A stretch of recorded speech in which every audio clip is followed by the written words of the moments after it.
And so I'm inviting them back to come and talk to us about the relationship between emotional sobriety and the 12 steps. This is part 2 of their discussion, and it'll bring you up to speed.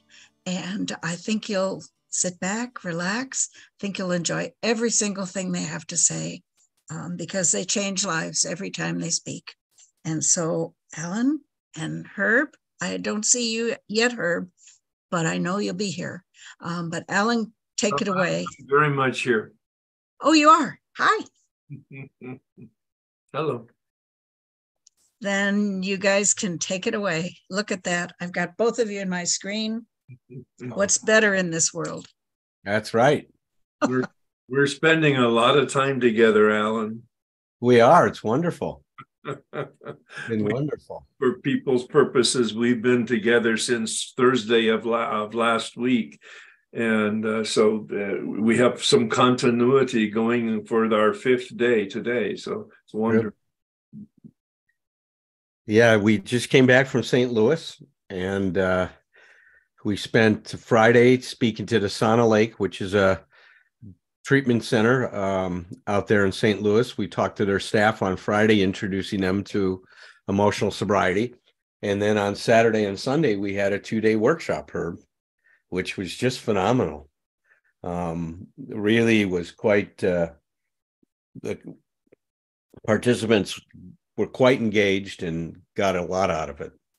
As we did, and Susie, you mentioned that you get a lot out of when we speak. Alan and I are very clear that we get a lot out of when we speak and when you all speak too. It's a back and forth learning dynamic, actually.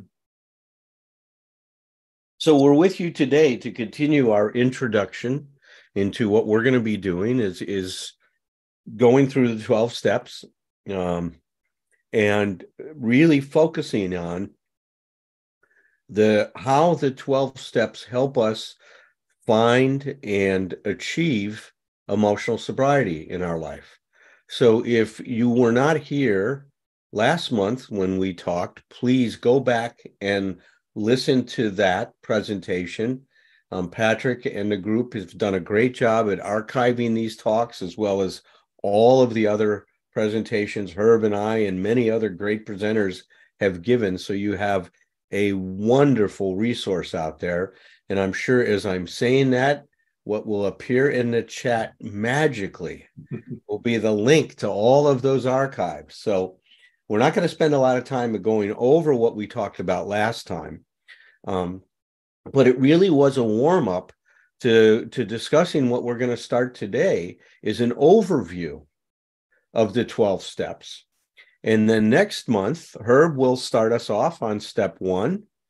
I will be present the month after that to continue to talk about step 1 from more of a psychological perspective.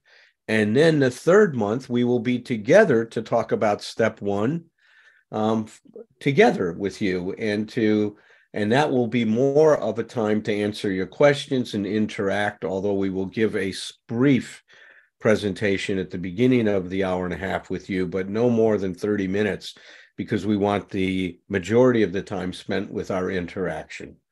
So that's how the process is going. And Patrick, is if I described it as you understand it?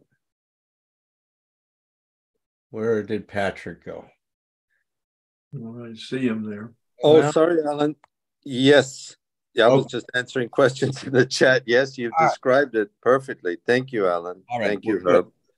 So let me go ahead and share my screen with you because we'll kind of use some of these slides as kind of a starting point in our discussion today, and then there will be some room for you afterwards. So as I said to you, this is going to be our continuation of the introduction to an overview of the 12 steps and how they help us find emotional sobriety.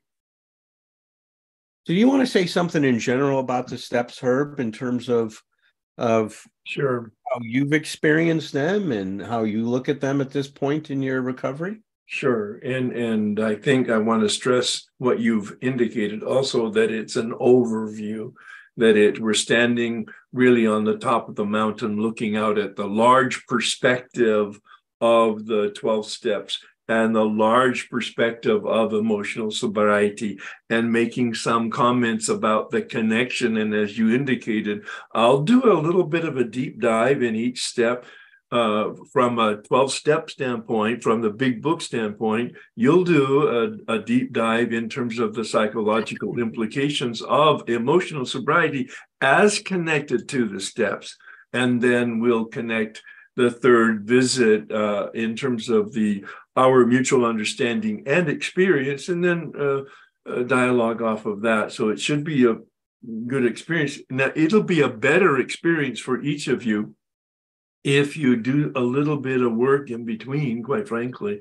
The thought has just come to me that, especially with regard to the steps, from my standpoint, I will give some indication each step as to what might be helpful for the next assignment, for the next step, for you to at least review some material out of the big book in 12 and 12 probably.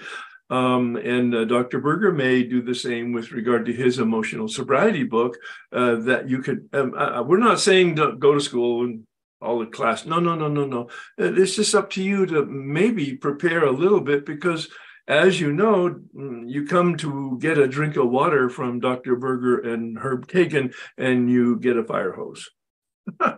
Because we're pretty intense and we're pretty dense in terms of the material we have, because we've been doing it a while, and we're just saturated with it, and we're passionate about sharing it. So the 12 steps is a process for awakening.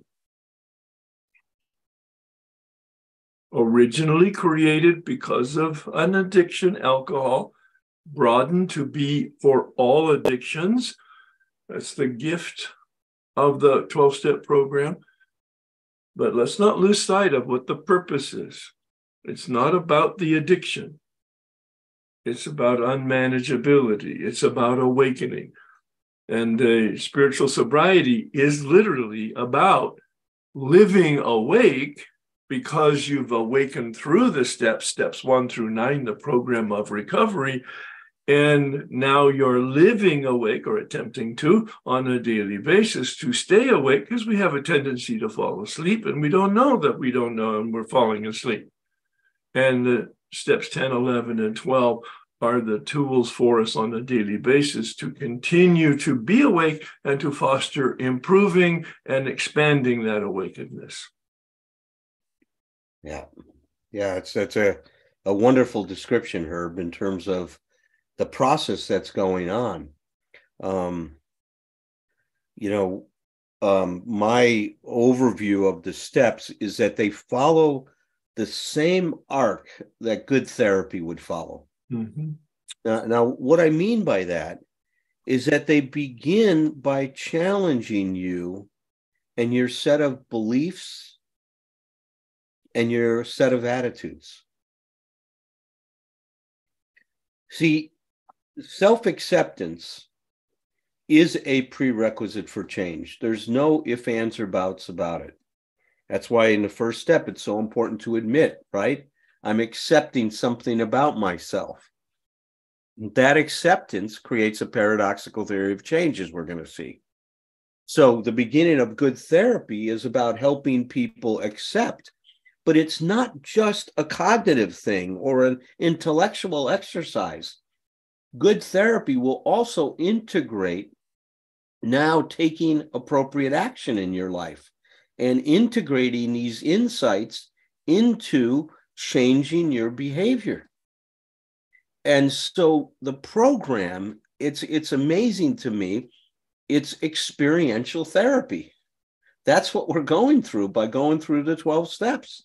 Just like in good experiential therapy, you'll become aware of what you're doing, then you'll try some things on, you'll see what those mean to you, you'll process that information, you'll continue to grow through the whole experience of it, and you'll grow into what you can be. Same thing that happens in the program.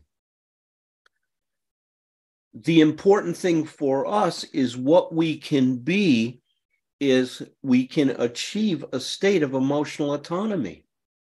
And that's the same thing good therapy is trying to help you achieve, is through self-awareness and expanding your consciousness you achieve a sense of freedom in your life. I like to call it the untethered self. You know, we hear a lot about the untethered soul, right? But I'd like to keep it more psychological for me. And this is about becoming an untethered self. And there are many things that tether us in life.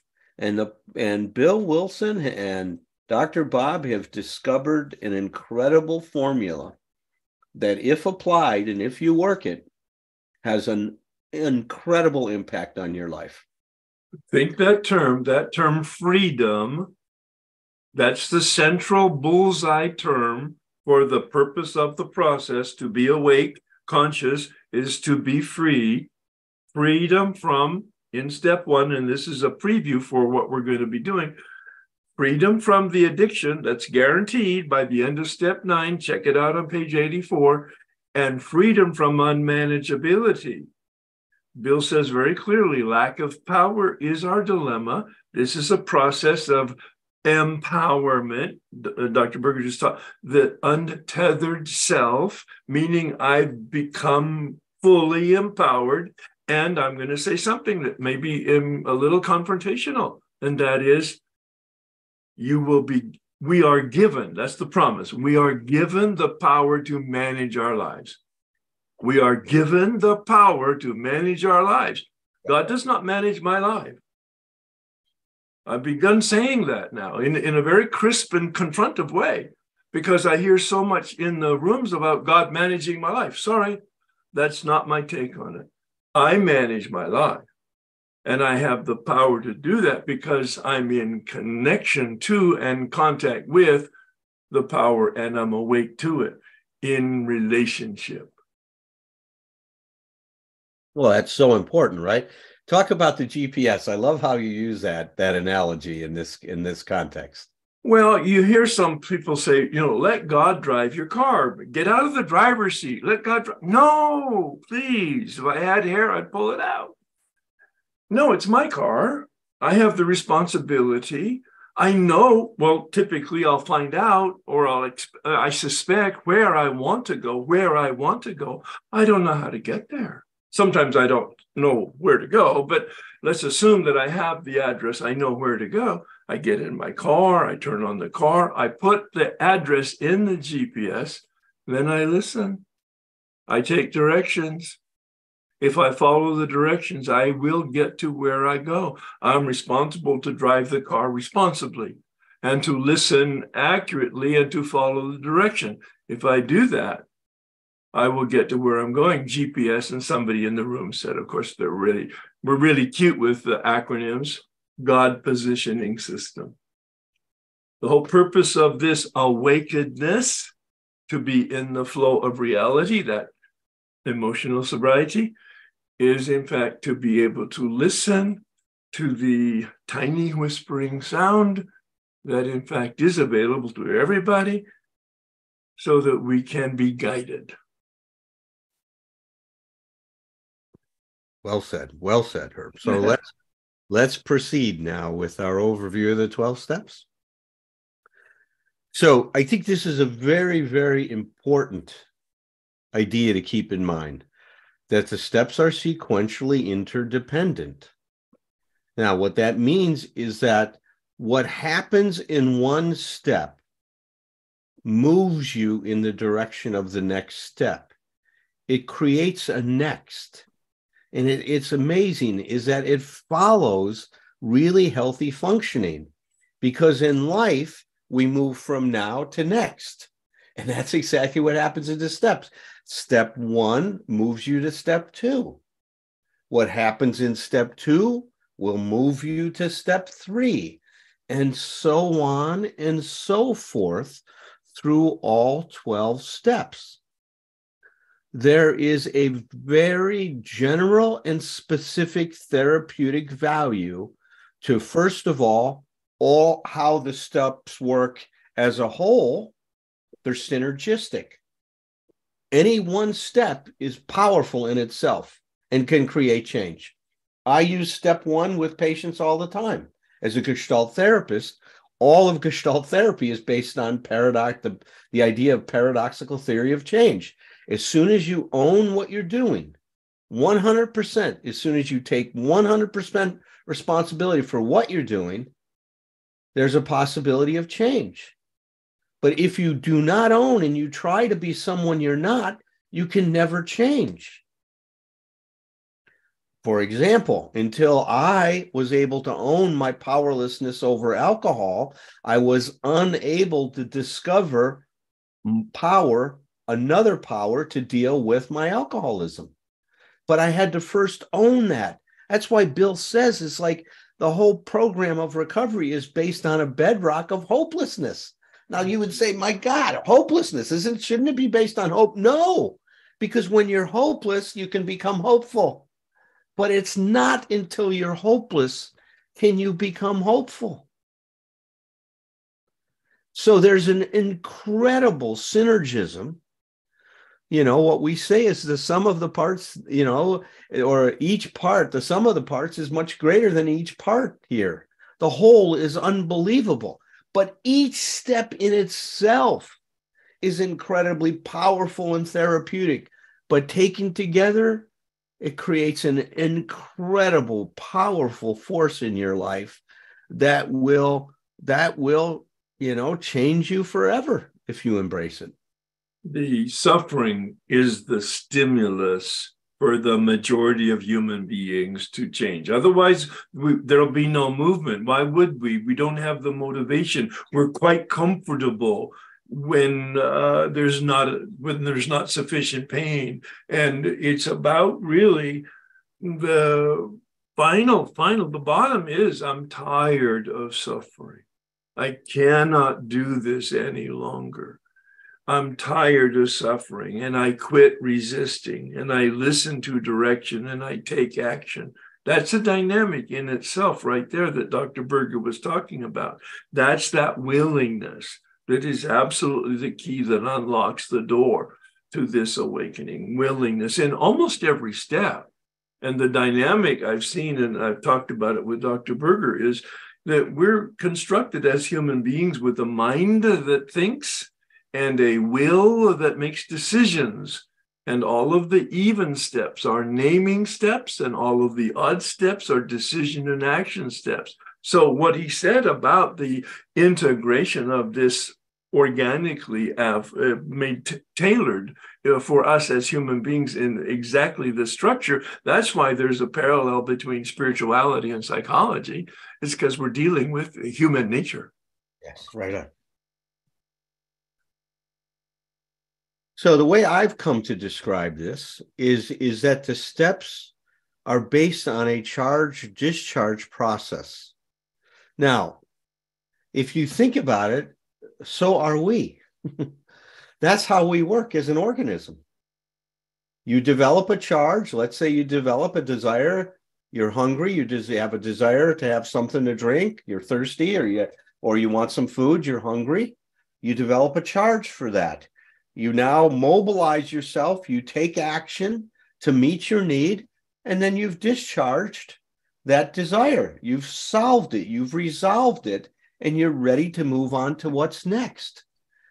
That is an organismic wisdom based into each human being. We self-regulate. I keep my temperature at 98.6 degrees. Sometimes I have to move more to warm myself up to get the cells moving to burn some calories. And then I'll heat myself up if I'm now hypothermic. If I'm too hot, I start to sweat. So I perspire and cool my body down through the perspiration.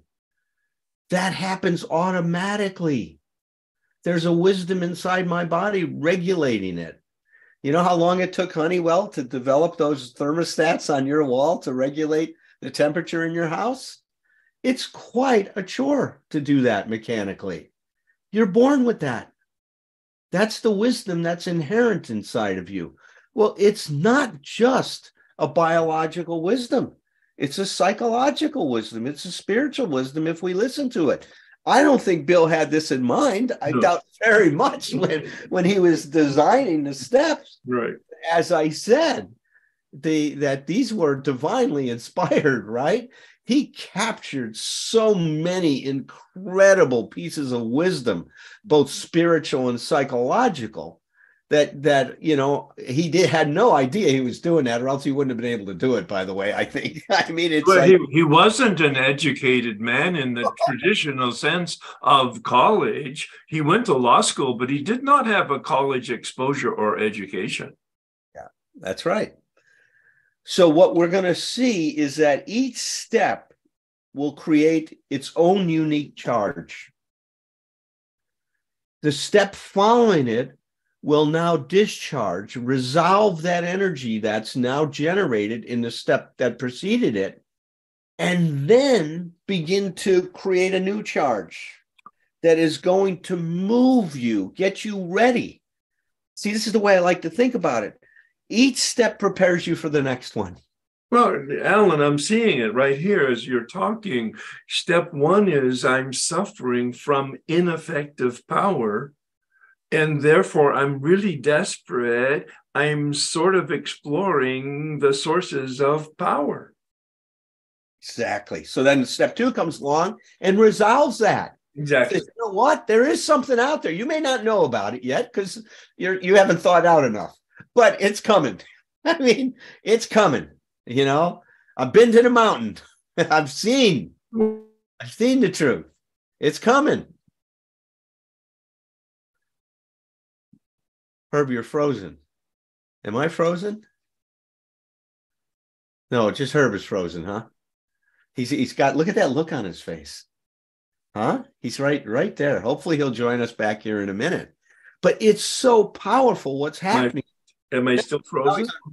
Now you're unfrozen. So go back to what you were saying. I've seen it. Step one creates the suffering. Step two, that's where you're at when you got frozen. It's gone. You must have got an electric shock and it took your memory away from you. My God. Okay. All right. So that's what's happening here, right?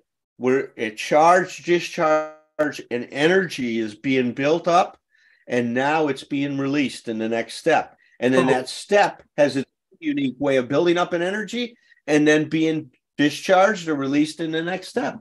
And the total central point of step two is, Bill says, is just that willingness, the willingness, that's all, to explore the possibility. Yes, there it is. But that's where you get hope. You see what I mean? Is the willingness, right, to consider that there's a possibility of a different way than you've been functioning, than you've been basing your whole life on. See, that's what we're being challenged with, is that the whole foundation of our life hasn't worked and that we need to deconstruct it. Now, it's quite an order. I can't go through with it. Right? You've heard that before, because that's why it happens step by step, right? You can't swallow it whole all at once. We have to take a bite at a time, chew it up, digest it, see what it means to us. That's why my sponsor, Tom, was very, very adamant about, look, the only step, and Bill echoes this in the 12 and 12, the only step that can be taken 100% is step one. It's the only one. And now I've come to believe the only part of step one that can be taken 100% is the first part. I believe that second part is something that continues to be revealed to me through my life. I mean, Herb knows recently I've gone through an evaluation for disability at the Veterans Administration. I'm a Vietnam veteran, and I've just recently come to know that I was exposed to Agent Orange, and there's what's called a presumptive diagnosis that if I have hypertension or if I'm diabetic or pre-diabetic with peripheral neuropathy and other issues, that the presumption is that those things were caused by my exposure to this defoliating agent. Well, while I got thrown in Hopper to be evaluated medically for a disability, they decided to also evaluate me in terms of post-traumatic stress and for hearing loss since I was in artillery. Well, I've got severe hearing loss. So that's, yeah, Susie knows that. I say, what did you say, Susie? What did you say? That in addition to having... That's your excuse. That's my... No, it's actually, I have proof. It's a reality. Right? I'd like it to be an excuse because then I wouldn't be dealing with what I'm dealing with it. But that can be dealt with, right? I can get hearing aids and stuff like that. But the other thing is I went through a post-traumatic stress evaluation, and out of a scale from 1 to 8, with 1, the amount of impairment means that you are completely unable to function in your life due to post-traumatic stress. I was given a 7. A 7. Are you kidding me? Me get a 7? Yeah, I got a 7 because of the impact it's had on my ability to form and sustain close, intimate relationships. It's like I can't trust anyone. I can't let somebody get close to me. I mean, Herb and I have been friends for a long time. It's only been in the last, 5 years that we've gotten real closer. I've kept you at an arm's distance as I've kept most of the people in my life at an arm's distance. That's starting to change. But I was totally unaware of that. That's the second half, right, of that first step. The unmanageability of my life. It takes time to become aware of the forces that are living us. And that's what Bill meant by more will be revealed. You want to add to that at all, Herb? Or just that these we use a lot of terms, and I want to just make sure that we're aware of the broad perspective that we're using here. We're talking about emotional sobriety. We're talking about steps. We're talking about principles. And those are all really synonyms for one another. And the principles are absolute. I mean, there's relative principles that culture and society create, and it's an agreement on a community basis, and those will differ based on history and geography. But what doesn't change, for instance, a principle is the law of gravity. In the Earth's atmosphere, outside the Earth's atmosphere, of course, it changes, but within the Earth's atmosphere, gravity is all the same. All right, it's absolutely the same. It's a law of physics. It's a principle of physics. It's a principle of reality. Well, there are human, universal, spiritual, those are all synonyms, principles that operate in terms of the human functionality. And sometimes we call them values, and sometimes we call them steps, and sometimes Bill calls them principles as a synonym. That's what we're talking about. And just its application and practical use in emotional sobriety is that the principles are guidelines and guardrails for us. Guidelines and guardrails. If we transgress principles, that is the source of our suffering. And eventually, that transgression and the principles will crush us. So the total point of awakening and the journey of the 12 steps and good therapy and emotional sobriety is to be in alignment with the principles, practice these principles, to be in alignment with the flow of reality on a daily basis as it unpacks, as it manifests, as evolution happens a second at a time. Yeah, that's very well said. Very well said. All right, so charge, discharge, right? You've got that, right? That's the process that's going through the whole steps. Step 1 is the only step that is charge oriented. It's developing a charge, right? It's not resolving anything. It's creating a tension.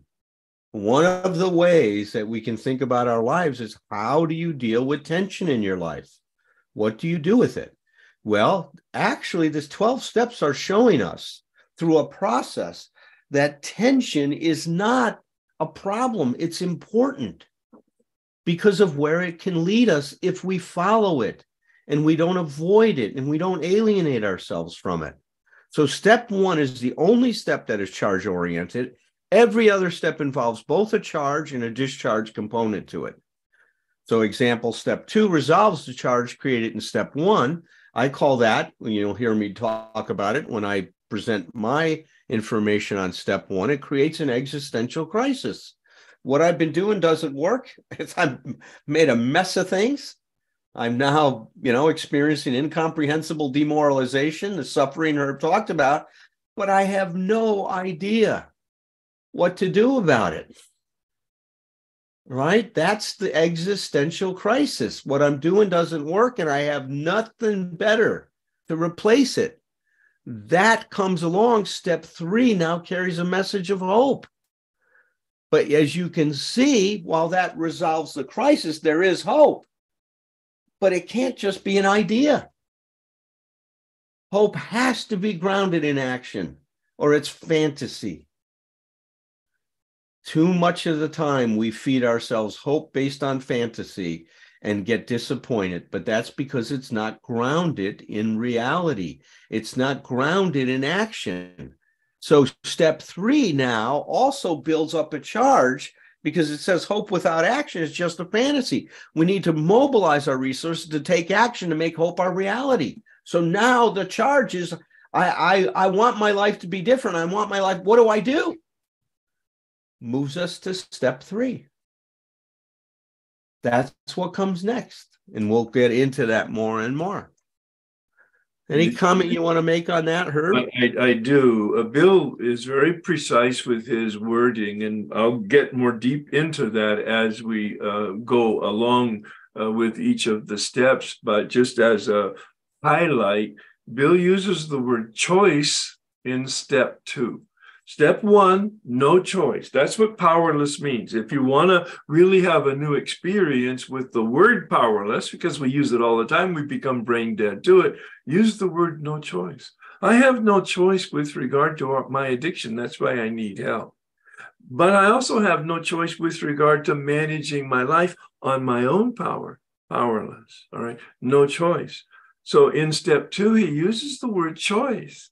He doesn't use the word decision. He uses the word choice. All right. That's the first indication of hope. I'm expecting and I'm hoping, and it's about faith because I really don't know the truth of it. All right. And then when we come to step 3, if help is available, step 2, then I need to have a relationship with the source of help. And that's the decision. He uses the term decision, made a decision to turn, to have a relationship with that concept that we had hope and faith in step 2. So that's the integration and the sort of the organic nature that Dr. Berger was talking about. I make a choice. There's no evidence that it's real.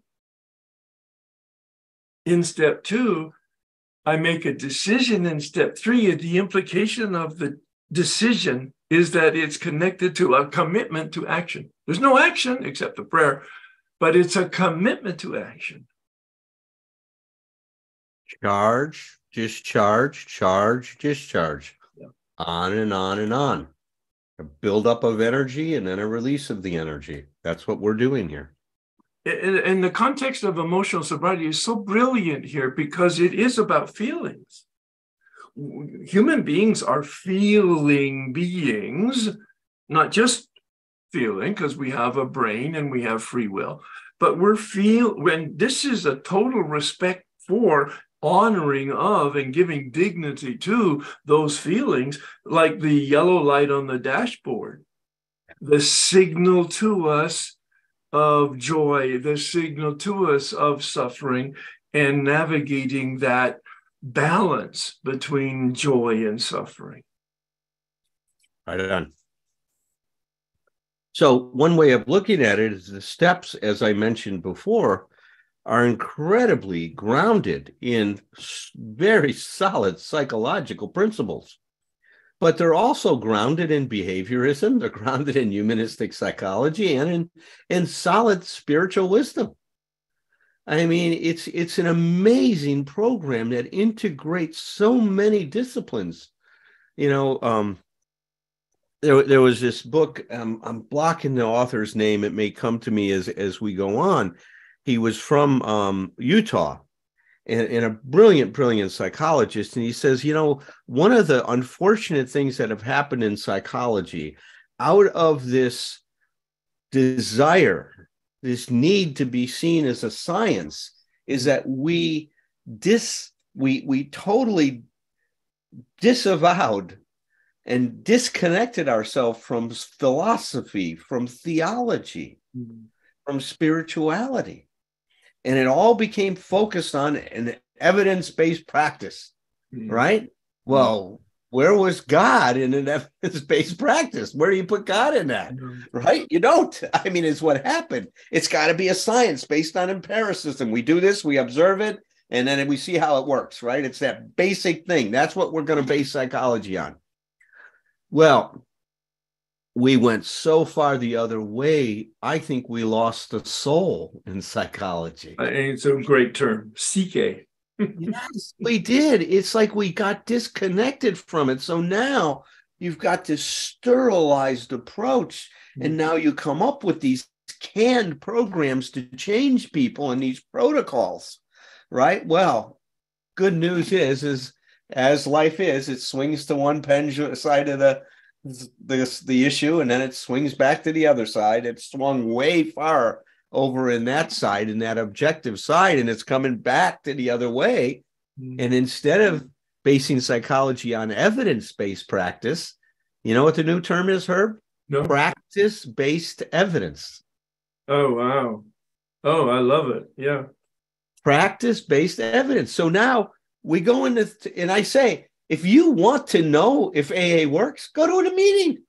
Or take a look at the history of AA. Well, look at the history of it, but go to a meeting. See go to that meeting for a year. Watch what happens in people's lives.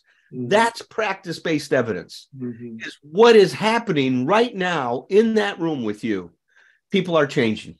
People's lives are changing. Now, that doesn't happen magically. Even though there is a certain magic to it all, you've got to work the steps if you want the profound change that's possible. But it's very exciting for me to be looking at it this way as a trained clinical psychologist now, and as a psychotherapist, and as a member of the program. I feel so blessed that we have this gift. Fred Luskin made a comment about that. He keeps his secular science really separate from any type of spirituality, but we've been doing work together on the forgiveness process. And I said, you know, Fred, the words are different, the vocabulary is different, but the dynamics the same in terms of 12-step and spirituality as well, in contrast to or in parallel to the psychological process that you've outlined in your book, Forgive for Good. And he says, yeah, he says, but you spiritual 12-step people have a real advantage. And I said, what's that? He said, you got God. He said, I can't use it, but you got God. It's an X plus factor that really puts some power into the process. Right on. That's cool. Right. Huh? That is very cool. From my point of view, one of the things the steps are doing is they help us recover and integrate our lost true self. The way I've been describing it lately is our lost authenticity. That we've lost our authenticity, which is our true self, is that we've never thought that who we are is good enough, that we had to be someone other than we are to be okay, to belong, to fit in, to be loved, to be accepted. And now what we start to do is unravel all of that. And I liked how Herb and I have described this process as a rite of passage. Oh, Bill Wilson did too, by the way, in step 6. Oh, is that right? Yeah. What did he say? Well, he doesn't use the term, but he says in step 6 in the 12 and 12, this is the process that brings the boys to become men. There it is. That's one rite of passage, right? The rite of passage of helping a boy become a man in a civilization. And any rite of passage is about transformation. It's about making a transition from one place in your life, right? For us, those that are suffering from, let's say, alcoholism or other drug addictions, suffering from our addiction to now recovery, to experiencing ourselves in recovery and being a member of the recovery community. That's the rite of passage that's taking place. We can also say it takes us from someone completely alienated with ourselves and in disharmony, in conflicted, torn to pieces hood is the way some psychologists have described it. From a torn to pieces hood existence to an existence that is where you're integrated. Yeah, go ahead, Herb. This only happens, though, if you do the steps and apply them to your personal life, that you have the transformation. Some of the problem with traditional AA is put the plug in the jug and go to meetings, and meeting makers make it. And I understand the spirit and intention of it, but if that's the only thing that people do, their soul dries up. And after 5 years of abstinence or 10 years of abstinence, they have no spirit. They have no awakenedness. They're just robots doing the ritual. Yeah.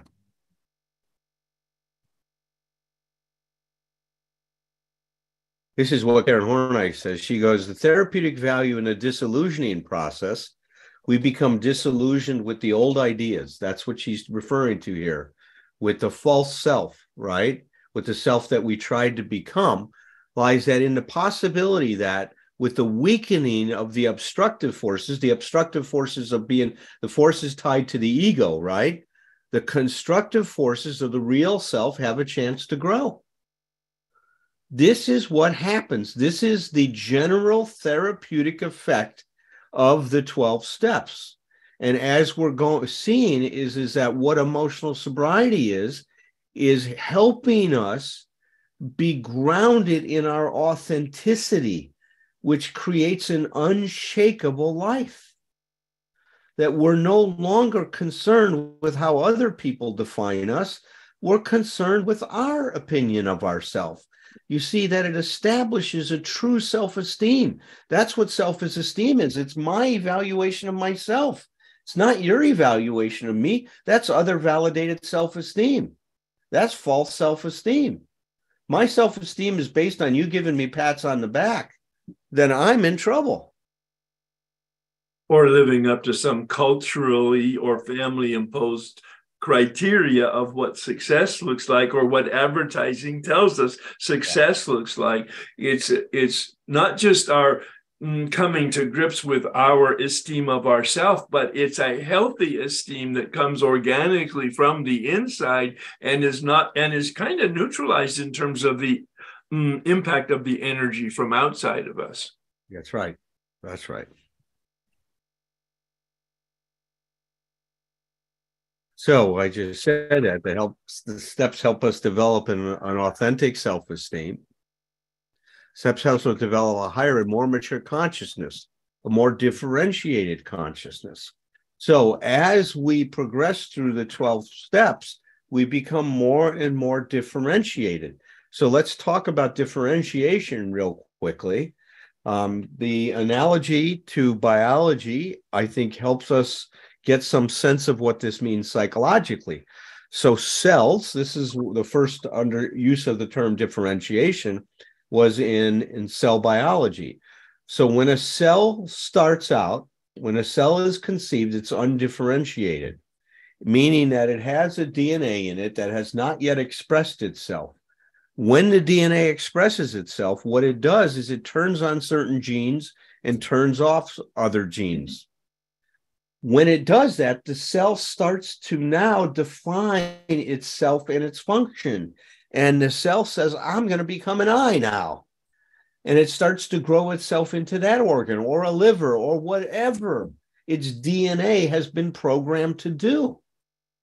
Now, the orchestration of this is unbelievable. Thinking about all these cells with all these different programs, right? It's remarkable in terms of what happens in the body. Now, if a cell grows into what it can be, if that cell was programmed to become an eye, it'll mature and become an eye. And the other cells around it that are eyelids and other things like that, nose, are not going to influence it. Its function will remain what it is unless it's intruded upon by other cells, which as it becomes more and more differentiated, it's not, unless we become sick and ill. Now, if that cell is taken too early in its development and placed in another part of the body, so if it's growing into an eye and I move it over here to the cheek, when it has not expressed its DNA yet, it does a remarkable thing. It changes its basic nature to go along with the cells surrounding it in the microenvironment. It now reprograms its DNA and it becomes a part of the cheek. That's why there's so much interest in stem cells. They're undifferentiated cells. They don't have any DNA programming. So theoretically, if I put that cell and you are short on cartilage in your knee, and I put it next to the cartilage, it will take all the programming and start to grow itself into the cartilage that you need. Now, Bowen said, my God, maybe this is true for people. Is that you have a certain potential to be a unique individual. And if you are encouraged to go along those lines, and this is the difference between biology and psychology, psychology, we're so much more dependent in our early years of life on the environment we're in to grow us appropriately. If we're encouraged to grow along those lines, then we will grow into what we can be. Very few, if anyone, gets that kind of a message. And it's unfortunate. It's not just the dysfunction in our families, although that's a major influence on us. It's also the dysfunction in our culture, in our societies, the messages we get about what it means to be a man or a woman, the messages we get in our culture about, especially here in the United States. You know, I was just talking to a guy today. He was so into his image. And he says, you know, I had him talked about, you know, I really struggle with my insecurity. And if you guys know me already, I don't like to think of us as a singularity. I think of us as having self parts. I says, well, what part of you is insecure? Let me talk to that part of you. And the first thing out of his mouth, I said, so tell me, what makes you insecure? He says, I drive a Prius. Nobody's going to think I'm successful. I mean, hear that, folks. I drive a Prius. I said, so for you, the Prius has a billboard on the top of it that says, I'm an unsuccessful man driving. So I just wanted you to know that that's who I am, who's driving this car. Now, is that the only possibility? Somebody might think of him as a very smart guy. You're getting 90 miles a gallon or whatever you're getting in a Prius. You know, you might be a very ecologically minded guy. You could be a very thoughtful guy, but not in his mind. See, in his mind, he's focusing on one dimension. You know who else does that? Children in the pre-operational thought. In that stage of development, if you give a child a task, they can only focus on one dimension of that task. Well, that's what he's doing. You guys remember the story of the cookies? You know, so let's say if I'm sitting there with a child and I say, we're gonna share these cookies right now. Or let's say we're graham crackers because they're split in half, right? And I've got 3 graham crackers that are divided in half. And I say, all right, we're gonna share these. I give the child 1 and I keep 2. And I say to that child between the ages of 2 and 7, I say to that child, was that fair way of sharing? Child will say no. Say, what how come it's not fair? What's wrong? She goes, you have 2, I have 1. I say, okay, let me see if I can make it fair. I reach over now and I break that child's graham cracker into 2. And I say, now, is this fair? And you know what the child says? Yes, it's fair. I say, why is it now fair?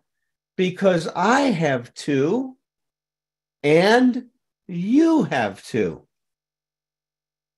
What's missing? The child is not accounting, right? The volume of the cookie, they're just looking at the number, not the quality. It's quantitative, not qualitative, is their consciousness. That's the kind of consciousness that we bring to life emotionally on a lot of different things. That's where we start at in the program. We have a very immature level of consciousness. And through the grinding process of the steps, and I do think of it as grinding, if you do the steps, if you go to Herb's workshop, it's not for the faint of heart. You're going to work. You're going to be working every week. You're going to have a notebook by the end of this stuff filled with your writing, right? You're going to be grinding is the way I describe the process. And he's got the 12-step boot camp is that I call it.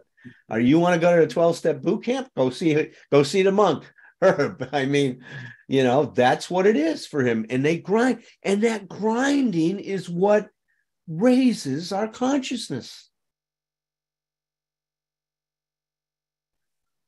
Would you like to comment on that process? Yeah, I would. And to give it just a simple, very visual, very visceral picture, and that is we're going from the darkness to the light.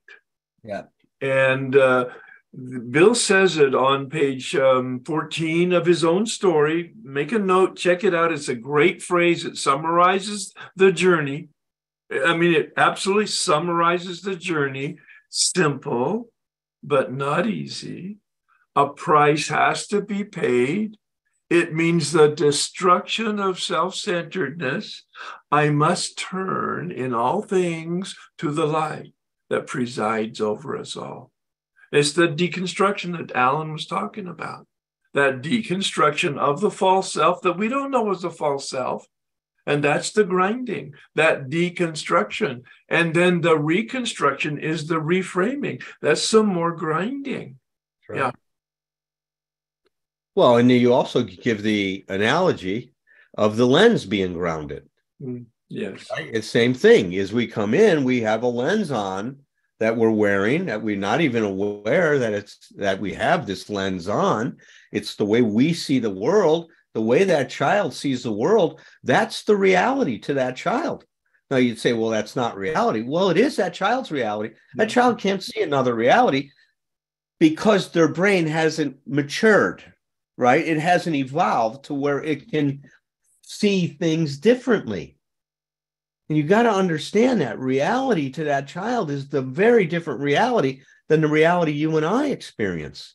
But and you and I are only experiencing the reality that we see through the lenses through which we're looking. And many of us who have not done either good therapy or good 12-step work are looking through lenses that are delusional, they're warped, and therefore we don't know that we're looking at reality as we are, not how reality is. Right. and that's so all of this that Herb and I are saying may be totally distorted and not true. And you may have just joined Herb and I on our acid trip. No, not Susie's going, oh my God, these guys. Stop it. But Tuxie has a book that was published transcribing a retreat that he did, and he calls it A New Pair of Glasses. This 100% my experience, Alan's experience, that we didn't see that we couldn't see until we began to see that we couldn't see, and then we began to see. I love the little emoji that Derek just put up. Thanks, Derek. That was funny. That was great. Good, wonderful. Okay, well, just a couple more, and then we'll open this up for some questions. So this is Erich Fromm, one of my favorite writers, brilliant psychoanalyst, sociologist, and just brilliant Well, thoughts. And he says, philosopher and spiritual, really there you go. theologian. He really was. Yeah. That's right. He embraced all discipline. Yeah. He goes, the aim of life is to live it intensely, right? To be alive. You've heard me say this before. When people come to me and say, well, can you help me become happy? I say, I'm not interested. I'm interested in helping you become alive. And if you're alive, you'll be happy sometimes. You'll also be sad when it's appropriate. What I want to do is try to help you enjoy life as it is. And when it's appropriate, enjoy the happiness. And when it's appropriate, for you to cry and grieve if you've experienced a loss. So he goes, the aim of life is to live it intensely, to be fully born. Listen to that. To be fully born, to allow ourselves to mature, to be fully awake, to emerge from the ideas of infantile grandiosity. It's all about me, folks. That's the infantile grandiosity. Harry Tiebout, the first psychiatrist that befriended AA, says, I'm beginning to see that the real dilemma for those people in recovery is that their infantile ideas have persisted into adulthood. In other words, he called us big babies. I mean, yes, we are. That to emerge from the ideas of infantile grandiosity into the conviction of one's real strength, to find a new power upon which to base our life. Love that quote. It's a great quote. Really captures it, doesn't it, Herb? Well, and Bill, in A Spiritual Awakening in Appendix 2, he has this wonderful line, unsuspected inner resource. There you go. That's it.